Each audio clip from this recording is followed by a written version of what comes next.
Steve Owen killed Saskia Duncan in self-defense while you were trying to stop her killing him. Yes. So why didn't you tell the police that in the first place? I did. No, Matthew, you didn't. You waited 4.5 months to tell us. You see, this is what I don't understand. You and Steve have got this mad woman running amok in the office, screaming, trying to kill Steve. You don't need the excuse of being his mate to try and save him. It's what anyone would do. Your judgment's out of the window in the heat of the moment. Is that about right? Yeah. Now, in that situation, what most people would do would be pick up the phone, call the police or the ambulance and say there's been a terrible accident, and all we'd be talking about is involuntary manslaughter. We panicked. No, panic's good as far as it goes, but it doesn't tend to last. Steve a keen gardener, is he? I mean, does he carry a spade in his car as a matter of course? Takes a few minutes thought to find a spade. Takes half an hour to Epping Forest. Another couple of hours to find a good spot, dig a big hole. Bodies aren't small. Plenty of time to calm down, think clearly. Change your mind.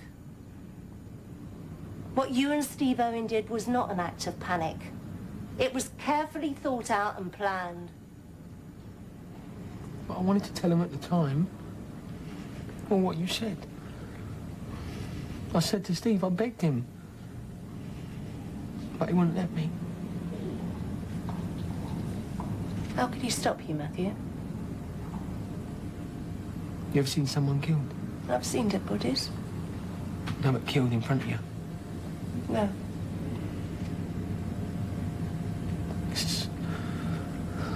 Everything stops being real. You think if you can just turn the clock back to make it all right.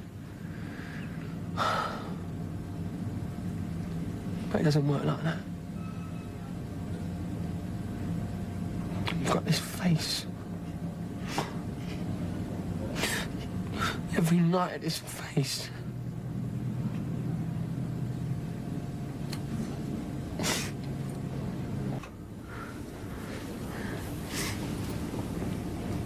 Go on. It was like Steve had a grip on things. Saying, do this, do that, it'll be all right. I don't know, I just lost it. I did what he said because I didn't know what else to do. And when I said I wanted to come to you, he threatened me. I'd already seen him kill Saskia. He would have killed me too. Thank you, Miss Hills. Thanks. Right, Mr. Wallace, on DC Fox.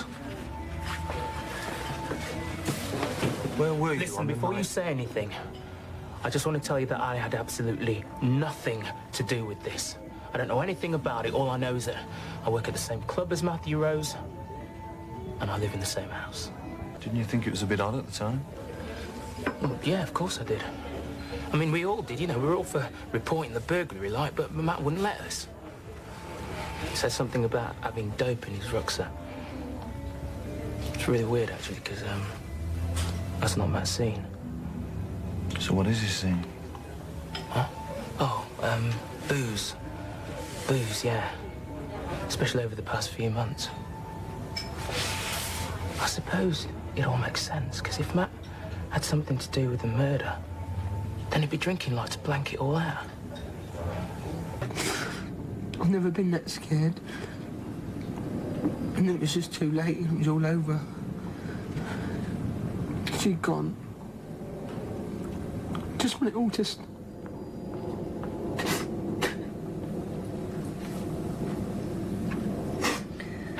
Okay, we'll take a break. Interview terminated at 13:35.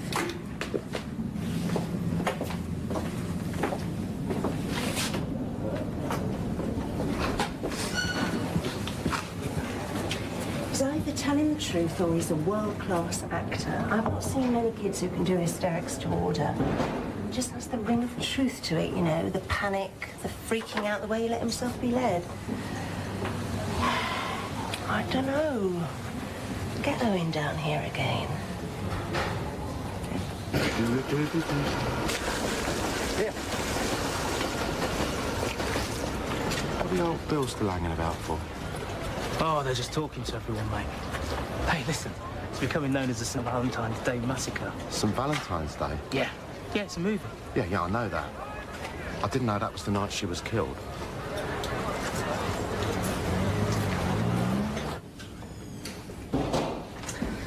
Sorry about that. Now then, where was I? Ah, yes. For the benefit of the tape, I am showing Steve Owen his original statement to the police when questioned about Saskia Duncan's disappearance, in which you deny all knowledge of Saskia being at the club at all, of sleeping with her. No mention of the message on the answer phone. So let's get rid of that first. I am now showing Mr. Owen his statement as given to DCI Mason. This is you as a public-spirited bystander. Well, that's just plain silly. This is the part where you encourage a teenager to bury a body in a wood in order to protect him from us. Well, that can go. And this one. Well, we'll keep this one. For the benefit of the tape, I am now referring to a statement by Matthew Rose, because in here he says, you murdered Saskia Duncan. The kid's mad. How can you believe anything he says, eh? I like his story better than yours, Mr. Owen. It really doesn't matter which one of you actually did it. You've already admitted to obstruction, conspiracy, unlawful concealment of a body. I've enough hard evidence to bring a charge of murder with or without your confession, Mr. Owen. You're going to be hung for a lamb anyway. I'd just like to hear you turn it into a nice fat sheep. Well, I thought Teresa might be over here. I mean, I've just been over to the house, and well, if she is in, she's not answering the door. I think she just wants to rest for a while, but I'll tell her you called. Okay. I don't suppose you know how Matthew is. I mean, she can get the chance to visit him. Teresa isn't going to have anything to do with that young man for a very long time. Wait, what are you doing here? None of your business, Rosa. Is it all right if Yes, Terry. Why not?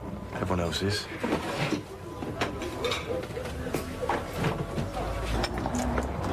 Oh, Rosa, I'm full of admiration for you, I really am. Pardon? Well, putting on such a brave show in the face of adversity. Still, that's the British way, ain't it? Business as usual. How's little Teresa? Someone told me she'd been arrested, and then someone else told me it was Matthew Rose what had been arrested. Have they let you see her yet? Right. That's it. My daughter was released without charge yesterday. Matthew Rose is still in custody, and Steve Owen has been transferred to the Tower of London. Any further information, I'll be certain to let you all know. Now, if you'll excuse me, I have got dinners to prepare. Oh, dear. That's the Latin temperament for you. I own the first till last newsagents. I get a paper delivery about the same time as E20 closes. Did you see something on February the 14th, the night in question? Yeah.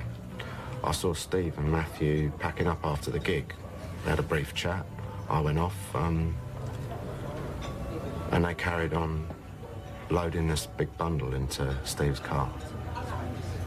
And how would you describe their behaviour? They've what? They've just charged Steve Owen with murder. That's fantastic. I'm going to get out of here. Oh, calm down, Matthew. You're not in the clear by any means. But they know the truth. They know that it was Steve. Please. Listen, you are not going to get away from any of this scot-free. But I might. They wouldn't have called me up here if they weren't going to let me go. I've told you not to get your hopes up.